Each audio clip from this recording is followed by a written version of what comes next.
আত্মার আসক্তি পর্ব 12 লিখেছেন নিশা চৌধুরী।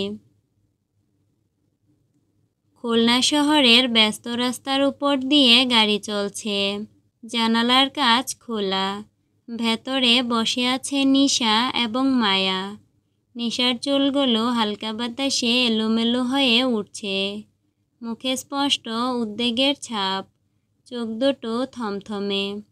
ওড়নার আঁচলটা বারবার পেঁচিয়ে খুলে দিচ্ছে, আবার জড়িয়ে নিচ্ছে। অস্থির হাতের ভাষায় যেন ভেতরের আশঙ্কাটাই প্রকাশ পাচ্ছে। মায়া বিরক্ত হয়ে জিজ্ঞেস করল, কি হয়েছে তোর? সেই কখন থেকে নীরবে বসে আছিস, আমার সাথে তো একটুও কথা বলছিস না। সমস্যাটা কি তোর? নিশা নিচু গলায় গম্ভীর কণ্ঠে বলল, কেন জানি মনে হচ্ছে আজকে আমরা ধরা পড়ব। মনটাও কই মাছের মতো ছটফট করছে, অস্থির লাগছে। আরে ইয়ার, এত ভীতু হলে চলে বল, একদিনেরই তো ব্যাপার, একটু ম্যানেজ করে নে। যদি একবার ধরা খাইছি, তাহলে তোর ইয়ারের বিয়ার বানিয়ে ছাড়ব। চিন্তা করিস না, ধরা পড়লেও আমি তোকে বাঁচাবো। তোকে কে বাঁচায় আগে দেখ, আমার চিন্তা না করলেও চলবে। মায়া একটু ভাব নিয়ে বলল, আমাকে আমার রুদ্র বাঁচাবে। নিশা ডোন্ট কেয়ার ভাব নিয়ে বলল, যদি ধরা খাই, তাহলে তোমার ওই রুদ্র আব্বা গো আম্মা গো বলে পালাবে। ওই শয়তান, আমার রুদ্রকে নিয়ে একটাও বাজে কথা বলবি না। খুব গায়ে লাগছে তাই না? হ্যাঁ, গায়ে লাগবেই তো। আমার বয়ফ্রেন্ডকে নিয়ে কেউ বাজে কথা বলবে আর আমার গায়ে লাগবে না, এটা হতেই পারে না। নিশা চোখ বাঁকিয়ে বিড়বিড় করে বলল, তোর শুধু গায়ে কেন, সারা শরীরে লাগার কথা। মায়া ভ্রুকুচকে বলল, কি বললি আবার বল, শুনতে পাইনি। কই কিছু না তো। নিশা কথা পাল্টে বলল, মায়া শুন না। বল। আজকে যখন বাড়ির বাইরে বের হয়েছি, তাহলে আমি অবশ্যই ফুচকা খাবো। ফুচকা কেন, পুরো দুনিয়াটা গিলে খাস। না রে, বেশি খাওয়া যাবে না। তোদের মতো এতিমদের জন্য কিছু খাবার বাঁচিয়ে রাখা দরকার। কি বললি? আমি এতিম? না না, তুই আর আমি এতিম। হি, তুই কোনো দিন একা এতিম হতে পারিস বল? তুই তো আমার কিউট শাকচুন্নি, আর তুই আমার কিউট পেতনি।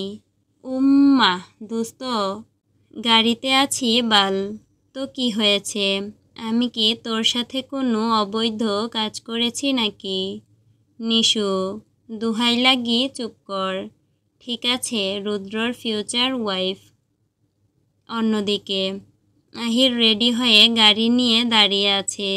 নীল কালারের শার্ট, ব্ল্যাক প্যান্ট, হাতে দামি ব্র্যান্ডের ওয়াচ, ব্ল্যাক শু, ডান হাতে আইফোন 17 প্রো ম্যাক্স, চোখে ব্ল্যাক সানগ্লাস। আয়নের জন্য ওয়েট করছে। আহির গাড়ির লুকিং গ্লাসে তাকিয়ে বলল, আজকে তো আয়ানকে নিয়ে জমিয়ে দৃষ্টি পুজো করব। দু ভাইকে দেখে সব মেয়েদের লাইন লেগে যাবে। আহা আহা, ভাবতেই উড়াধুরা ডান্স করতে মন চাচ্ছে। এগুলো বলতে বলতে সামনে তাকাতেই দেখে আয়ান হেঁটে আসছে।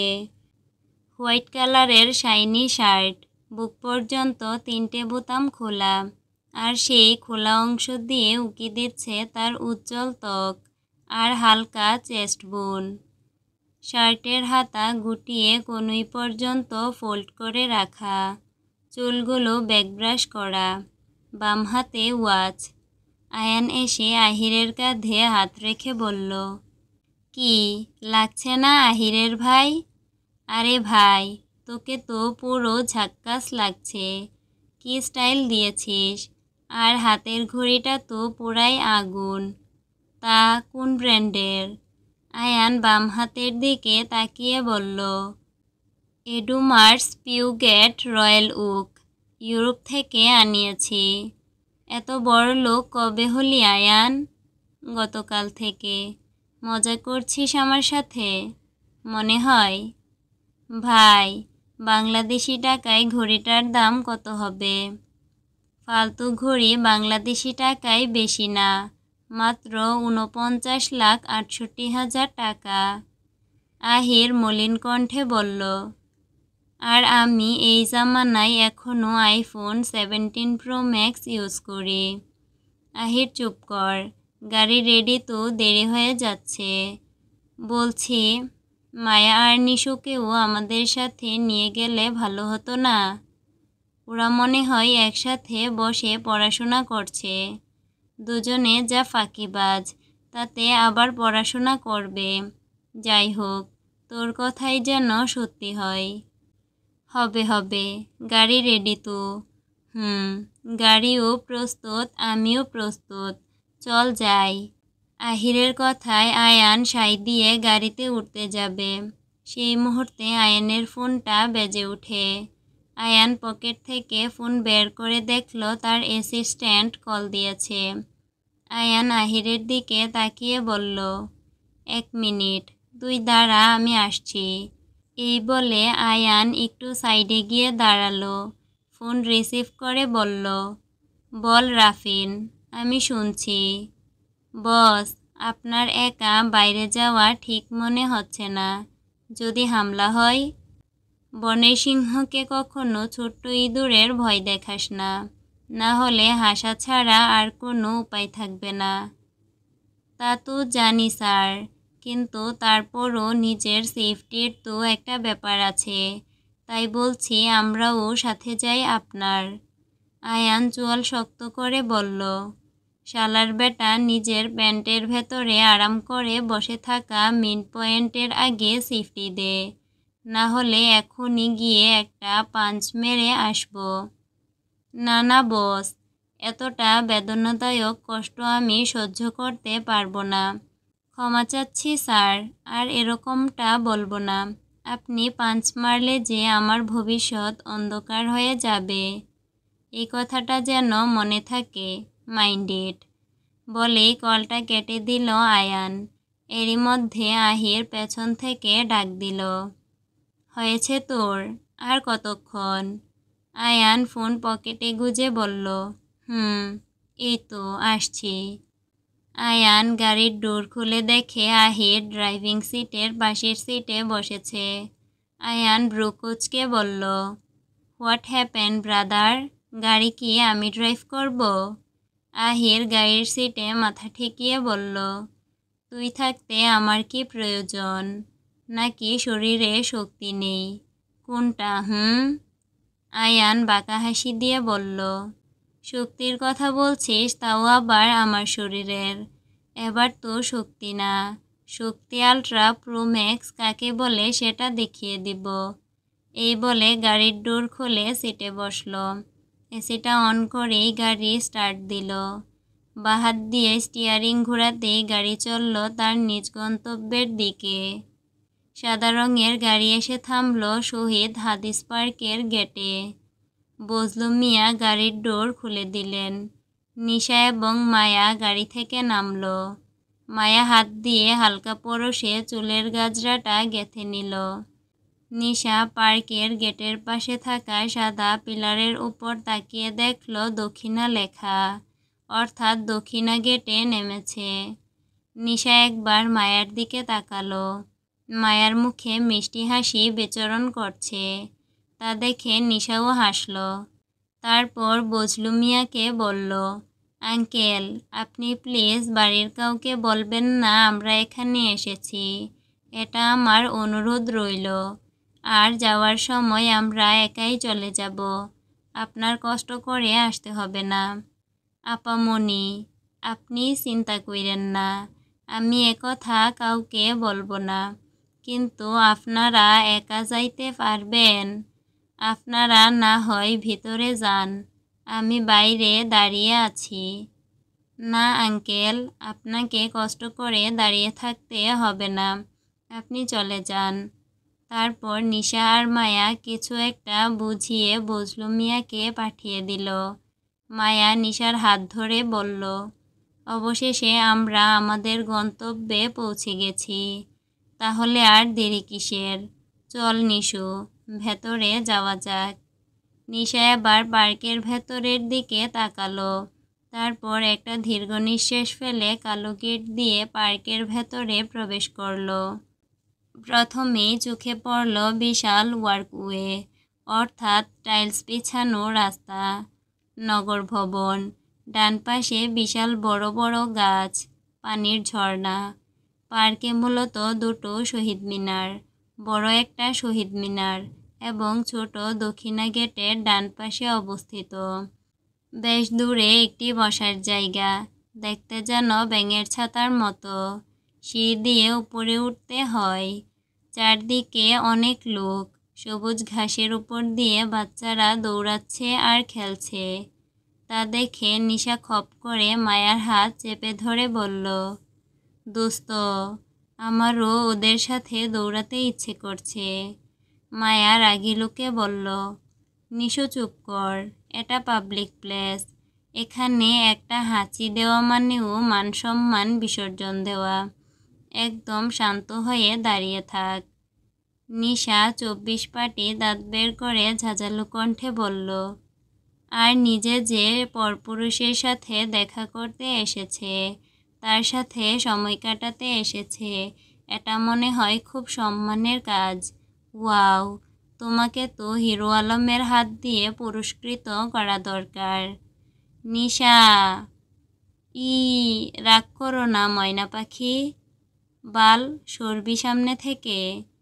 নিশা অসহায় এবং মলিন কণ্ঠে আকাশের পানে চেয়ে বলল, এই পৃথিবীতে মনে হয় আমি একমাত্র ভাগ্যবান নারী যে কিনা তার বেস্টির সাথে হাদিস পার্কে এসে এরকম শুদ্ধ ভাষায় একটা গালি খেয়েছে।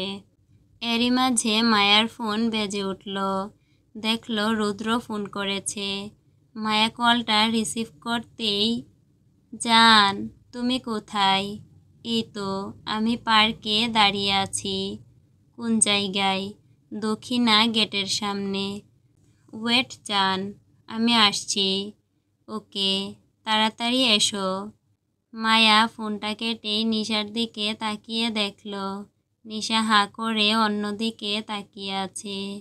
মায়া নিশার কাঁধে ঝাঁকি দিয়ে বলল, কী রে, এত মনোযোগ দিয়ে কি দেখছিস? নিশা কাঁদো কাঁদো ফেস নিয়ে বলল, দোস্ত, আমার ওই পাঁপড়, হাওয়াই মিঠাই, পপকর্ন আর আইসক্রিম লাগবে। কি, পাগল হয়েছিস? নিশা, একদম পাগলামো করবি না। যা খাওয়ার বাসায় গিয়ে অনলাইনে অর্ডার করে খাবি। না না না, আমার এগুলোই চাই। প্লিজ দোস্ত, দেখ বাহিরে কত খাবারের দোকান, আইসক্রিম থেকে শুরু করে burger, pizza, momo, falooda, chicken, Naga phuchka, দই phuchka, chotpoti, haleem, grill, pasta, sandwich, chicken crispy burger, fried chicken, chowmein, chicken roll, cheese ball, cold coffee, milkshake. Nisha, এবার থাম, দোহাই লাগে দয়া করে থাম। ইস, কেন, আরও অনেকগুলো নাম বলা বাকি আছে। এসব খাবারের নাম বলে কি হবে শুনি? আমরা তো টাকাই আনিনি। কিন্তু আমি এত কষ্ট করে এখানে এসেছি, আর যদি কিছু না খেয়ে যাই, তাও আমার পছন্দের ফাস্টফুড, তাহলে মনের মধ্যে সাইক্লোনের ঝড় উঠবে। ওনারা যখন টাকার কথা জিজ্ঞেস করবে তখন কি বলবি শুনি? তখন বলবো আমার পাপা এই খুলনা সিটি কর্পোরেশনের মেয়র। আমি যা যা বলবো আমাকে সেগুলো খেতে দিন। যত টাকা বিল হবে তা আমার পাপা আপনাদের দিয়ে যাবে। ব্যাস, হয়ে গেল ইজি। কানের নিচে ঠাটিয়ে একটা দিলে ইজি বের হয়ে যাবে। যাহ বাবা, এখন দেখছি সত্যি কথা বললেও মাইর খেতে হয়। এই বলে সামনে তাকাতেই দেখে রুদ্র আসছে। মায়া, ওই দেখ রুদ্র ভাইয়া আসছে। মায়া সাথে সাথে সামনে তাকায়। হোয়াইট পাঞ্জাবি এবং তার সাথে ব্ল্যাক প্যান্ট, উচ্চতায় প্রায় 6 ফুট, গায়ের রং ফর্সা, মুখে চাপদাড়ি, বাম হাতে ঘড়ি, চুলগুলো ঘন কালো। রুদ্র এগিয়ে আসতে মায়া গিয়ে খপ করে জড়িয়ে ধরে রুদ্রকে। রুদ্রও চোখ বন্ধ করে পরম আবেশে জড়িয়ে নেয় নিজের বুকে। এইদিকে নিশা, আস্তাগফিরুল্লাহ, তওবা তওবা। হে মহান সৃষ্টিকর্তা, আপনি আমাকে ধৈর্য দান করুন। একটু আগে এই মেয়ে পাবলিক প্লেস বলে মাথা খেয়ে ফেলছিল, আর এখন কি সুন্দর জড়িয়ে ধরেছে। রুদ্র মায়াকে ছেড়ে দাঁড়ালো, নিশার দিকে তাকিয়ে বলল, শালি তো আজকে সাদা পরি সেজে এসেছে, খুব সুন্দর লাগছে। নিশা মিষ্টি হাসি দিয়ে বলল, ধন্যবাদ ভাইয়া। কিন্তু রুদ্রর এমন প্রশংসায় মায়া মুখ ফুলিয়ে বলল, তুমি শুধু নিশাকেই সুন্দর বলবে। রুদ্র হেসে বলল, আমার জানেমানকে আজকে অস্পরির মতো লাগছে, অসম্ভব সুন্দর দেখাচ্ছে। তার উপর আবার নীল কালারের শাড়ি। হাই মে মার গেই। সত্যি বলো কেমন লাগছে? রুদ্রর বউ বউ লাগছে। মায়া হেসে উঠল। এই কথাটা শোনার জন্যই যেন মায়া বেকুল হয়েছিল। ও, মিট মাই ফ্রেন্ড আরভিন। রুদ্রর সাথেই ছিল। আরভিন মায়া এবং নিশার সাথে হ্যান্ডশেক করল। আরভিন নিশাকে উদ্দেশ্য করে বলল, তুমি তাহলে নিশা, মানে নীলাঞ্জনা নিশা চৌধুরী। নিশা মাথা নাড়িয়ে বলল, জি। আপনি আমার নাম কিভাবে জানলেন? রুদ্রর কাছ থেকে। শুধু নাম না, আরও অনেক কিছু জানি। নিশা কিছু বলল না, কিন্তু মনের মাঝে একটু খটকা লাগলো। রুদ্র মায়ার হাত ধরে বলল, চলো ঝর্ণার কাছে গিয়ে কথা বলি। ঠিক আছে চলো। নিশা, তুইও চল আমাদের সাথে। ভাইয়া আর তুই যা, আমি একটু পরে আসছি।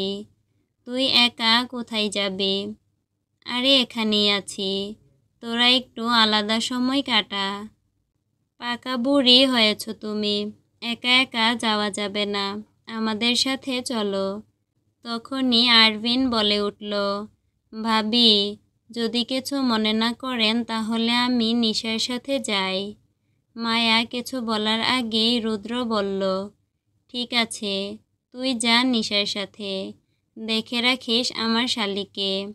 মায়া, তুমি চিন্তা করো না, ওরা আশেপাশেই থাকবে।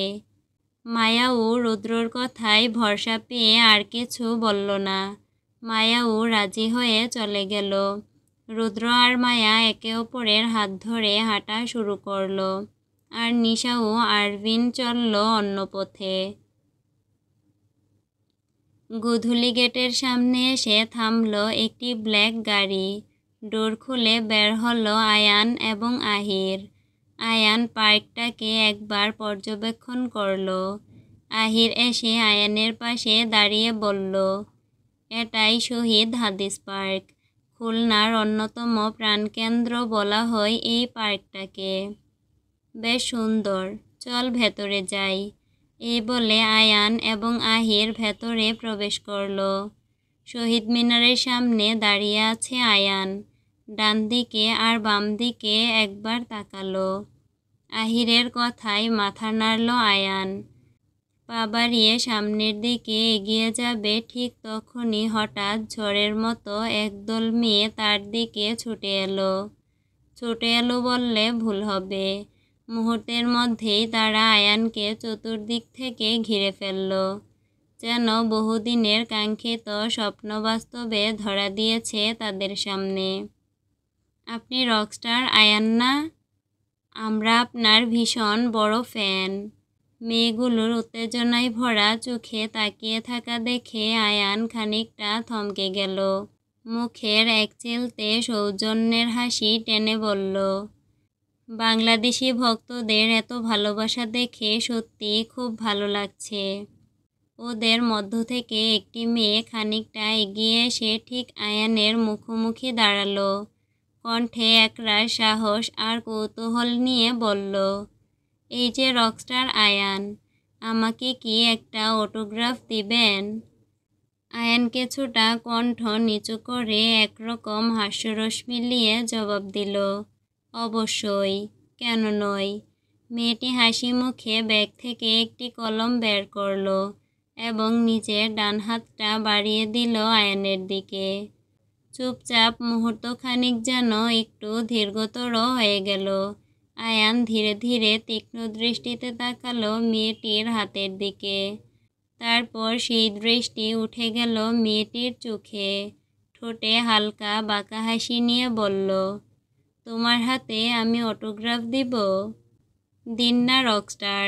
মেয়েটির চোখে মুখে যেন একরকম দুঃসাহসিক দৃষ্টি।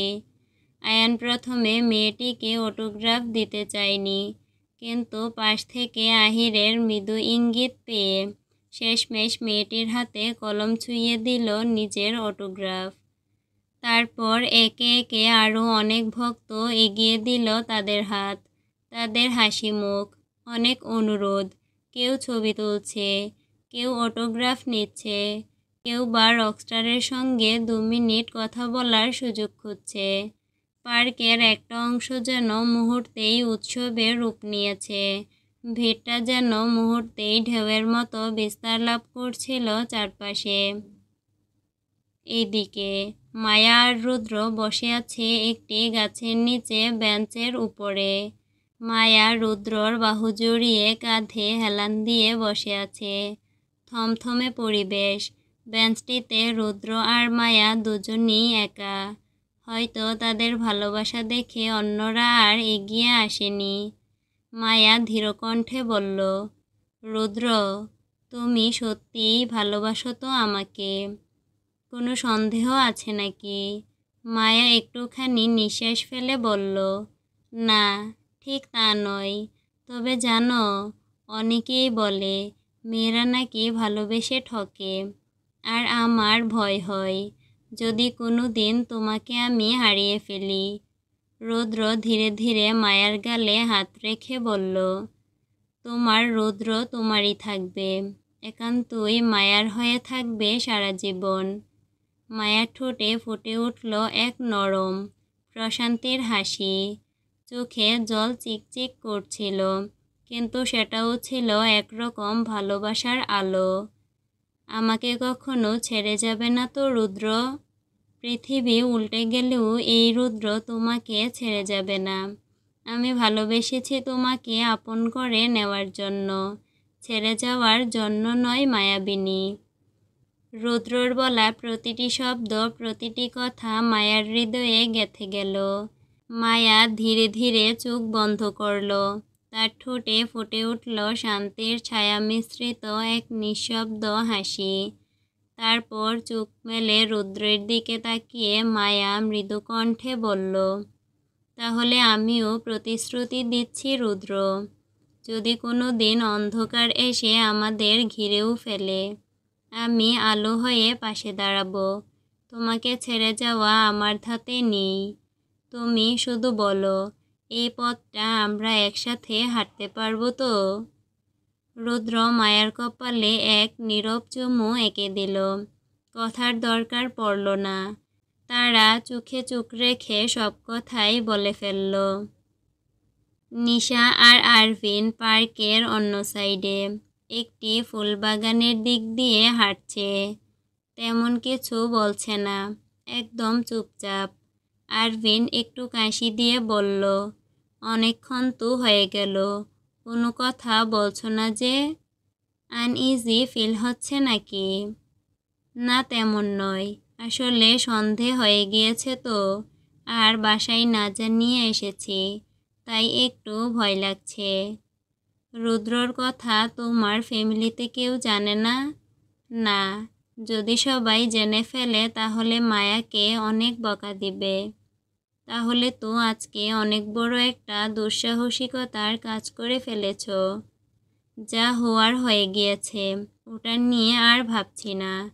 আরভিন কিছু একটা ভেবে নিশাকে বলল, তোমার বেস্ট ফ্রেন্ড তো রিলেশন করে, তুমি করো না? আমার রিলেশনশিপ তেমন পছন্দ নয়, সিঙ্গেল থাকতে বেশি পছন্দ করি। তবে ক্রাশ আছে অনেক। শেষের কথাটা হাসি দিয়েই বলল নিশা। এমন মেয়ে পৃথিবীতে খুঁজে পাওয়া যাবে না যে রিলেশন করে না, কিন্তু অনেকগুলো ক্রাশ আছে। এটা খুবই স্বাভাবিক একটা ব্যাপার। আপনি মনে হয় মেয়েদের সম্পর্কে তেমন কিছুই জানেন না, তাই এরকম একটা কথা বললেন। তা অবশ্য ঠিক, আসলে বিয়ে করিনি তো তাই জানি না। আচ্ছা বাদ দাও, কিসে পড়ো তুমি? ভার্সিটির ইংলিশ ডিপার্টমেন্টে পড়ি। তার মানে রুদ্রমায়া তুমি একই সাথে পড়ো? জি, একসাথে। বাহ, খুবই ভালো। আপনার তো মনে হয় পড়াশোনা শেষ। তা এখন কি করেন? আমি বর্তমানে বাবার বিজনেস দেখছি। ও।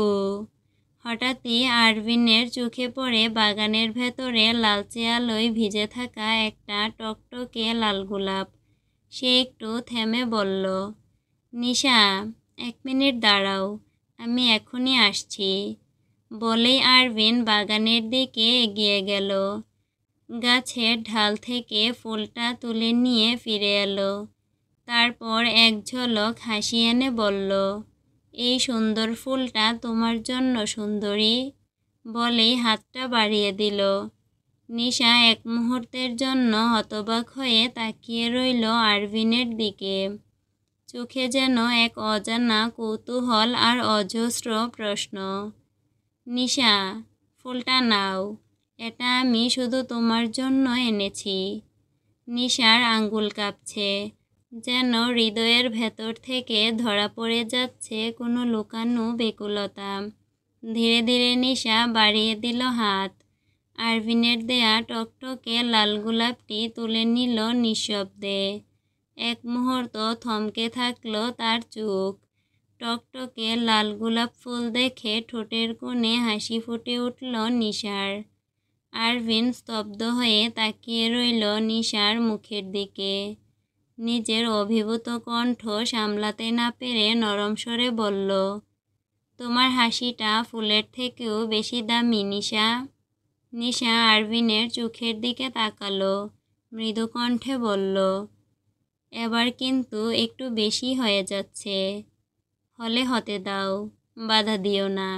নিশা কিছু বলল না, শুধু গোলাপ ফুলটির দিকে তাকিয়ে রইল। ঠিক তখনই আরভিনের ফোনটি বেজে উঠল। দেখল রুদ্র কল দিয়েছে। আরভিন ফোনটা তুলে বলল, হ্যাঁ বল রুদ্র। ঝর্ণার কাছে আয়, আমি আর মায়া ওখানেই আছি। আচ্ছা আসছি, বলে কল কেটে দিল। তারপর নিশা আর আরভিন হাঁটা শুরু করলো।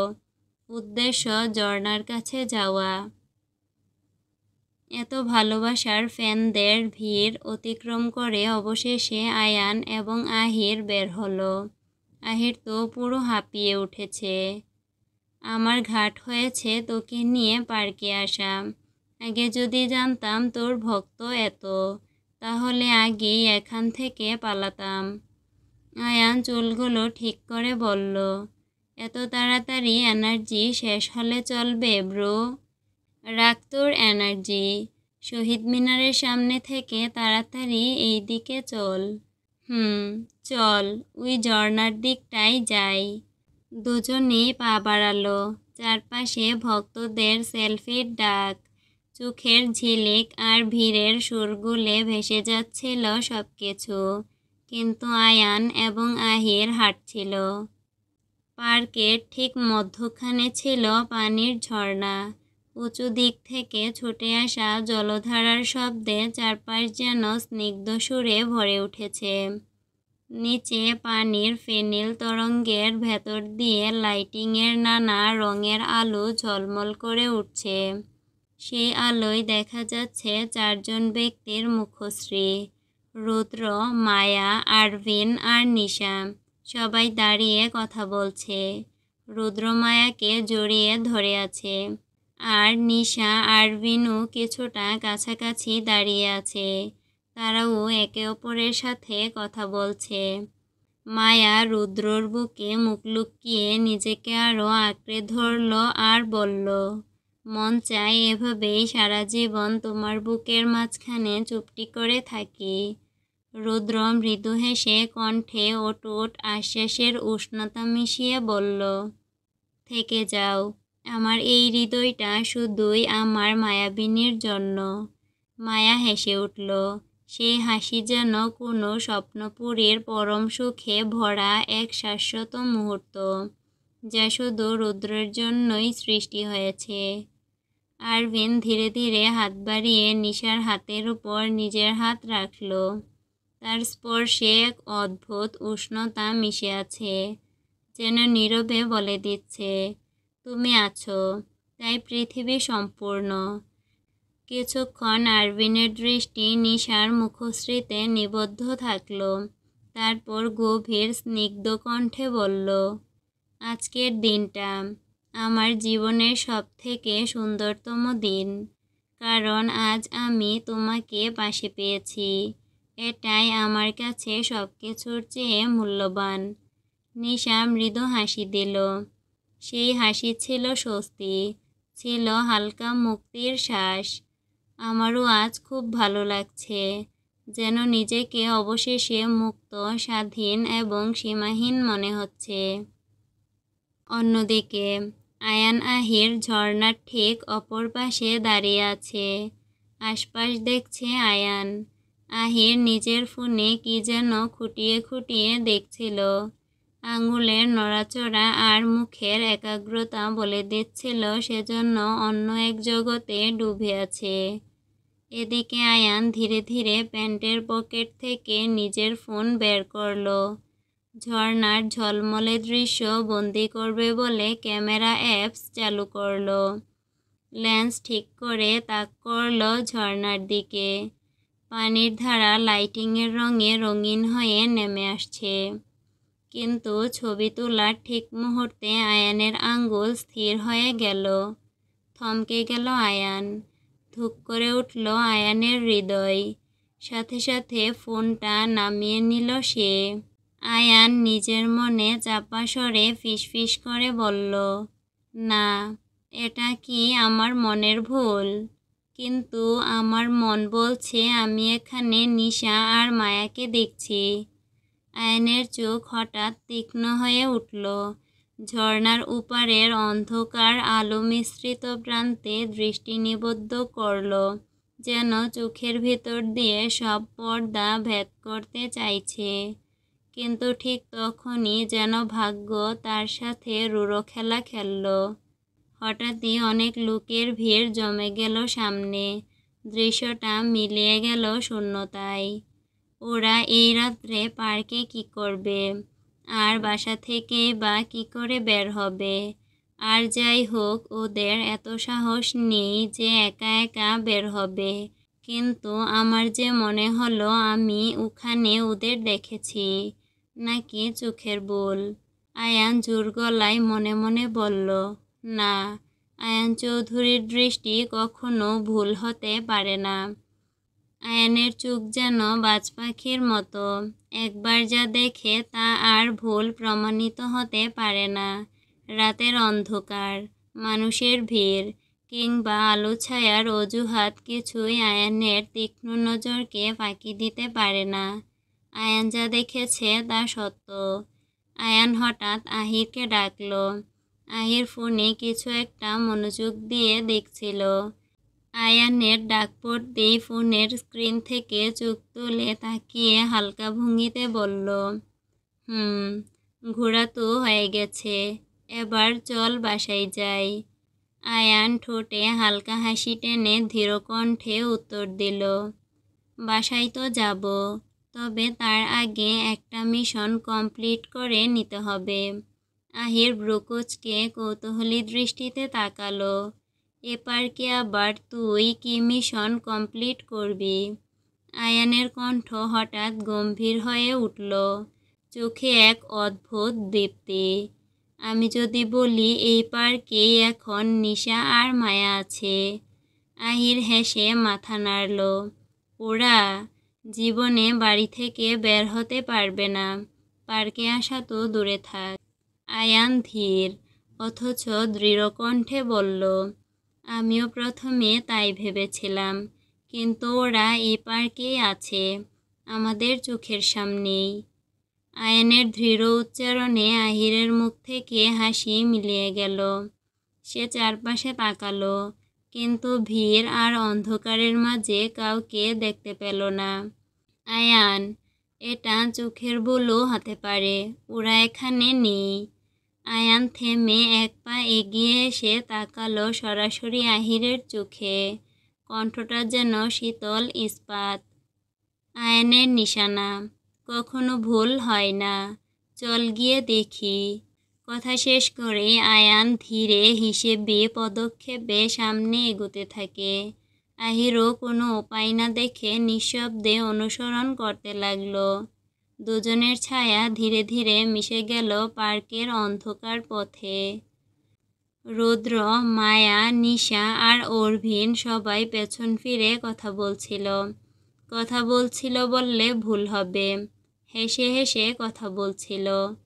মায়ার কণ্ঠে মিষ্টি সুর, নিশার চোখে মৃদু দীপ্তি, আরভিনের মুখে ধরা দিচ্ছিল দুষ্টুমি আর রুদ্রের মুখে শান্ত সন্তুষ্টি। সব মিলিয়ে যেন এক অনাবিল আনন্দের ঝর্ণা স্ফুটিত হচ্ছে। তারা একসাথে হাসছে, একসাথে কথা বলছে, যেন সময় থেমে গেছে এই মুহূর্তে। আয়ান ধীরে ধীরে পা বাড়িয়ে এসে নিশার ঠিক পেছনে স্থির হয়ে দাঁড়ালো। চারপাশের নিস্তব্ধতা যেন মুহূর্তেই ঘনিয়ে এলো। একসময় যে হাসির ঝর্ণায় ভাসছিল তারা, এখন সেই হাসি কিছুটা থেমে গেছে। হাওয়ায় একটা অদৃশ্য উত্তেজনার সঞ্চার হয়েছে। অন্যদিকে আহির মায়ার পেছনে এসে দাঁড়ালো, যেন দুজনে যেন এই মঞ্চে দুই ভিন্ন চরিত্র। আয়ান গা থেকে এক দীর্ঘশ্বাস বের করে নিশার কানের কাছে গিয়ে ধীরে ধীরে ফিসফিস করে বলল, এই যে মিস নীলাঞ্জনা নিশা চৌধুরী, শুনছেন? নিশা হঠাৎ আঁতকে উঠল। দ্রুত পেছন ফিরে তাকাতেই যা দেখল তাতে তার চোখ ভরা অবিশ্বাস আর আতঙ্কে ঝাপসা হয়ে আসছিল। মনের ভেতর থেকে ভয় আর অস্থিরতা মিশ্রিত কণ্ঠে চিৎকার করে বলল, আয়ান ভাই, আপনি এখানে? নিশার এই চিৎকারের ধাক্কায় মায়া হকচকিয়ে উঠল। সঙ্গে সঙ্গে পেছনে ফিরে তাকিয়ে দেখল আহির। কঠোরতা আর অপ্রতিরোধ্য তীব্রতা জ্বলজ্বল করছে। মায়া ঢোক গিলে বলল, আহির ভাই, আপনি? আয়ান এবং আহির বাঁকা হেসে বলল, কেন, আমাদের এখানে আশা করিসনি? আর তোদের সাথে এই দুই ছেলে কারা? ওদের মুখে এরকম কথা শুনে নিশা এবং মায়া একে অপরের দিকে ভয় ভয় দৃষ্টিতে তাকালো। আয়ান জোরে ধমক দিয়ে বলল, কি হলো, কথা কানে যায় না? আয়ানের আচমকা বজ্রকঠিন ধমকে মায়া, নিশা, রুদ্র, আরভিন সহ আশেপাশে থাকা সবাই কেঁপে উঠল।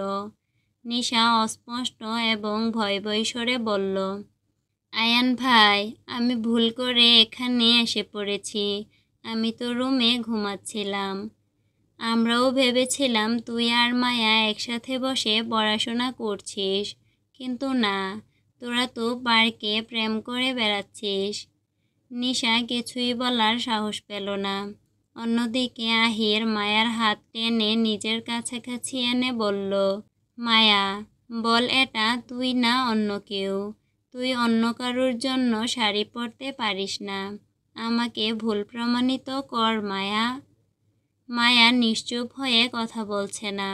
এবার রুদ্র মায়াকে আহিরের কাছ থেকে ছিনিয়ে নিয়ে বলল, মায়াকে ধরার সাহস হয় কিভাবে আপনার? আমার গার্লফ্রেন্ডকে স্পর্শ করবেন না। আহির এবার নিজেকে কন্ট্রোল করতে না পেরে সজোরে ধাক্কা দিল রুদ্রকে। রুদ্র ছিটকে পড়ল। আরভিন সঙ্গে সঙ্গে রুদ্রকে গিয়ে ধরল। আয়ান আহিরকে গিয়ে আটকালো। মায়া রুদ্রকে ধরতে যাবে কিন্তু নিশা আটকালো। নিশা ছাড়, প্লিজ আমাকে রুদ্রের কাছে যেতে দে। মায়া যাস না, এবার আমাদেরও মাইর খেতে হবে। অন্যদিকে আয়ান, আহির ছাড়, মরে যাবে। ওই কুত্তার বাচ্চার সাহস হয় কিভাবে আমার মায়াকে ওর গার্লফ্রেন্ড বলার। আহির এবার তেড়ে গেল রুদ্রকে মারার জন্য। এদিকে রুদ্রও তেড়ে গেল আহিরকে মারার জন্য।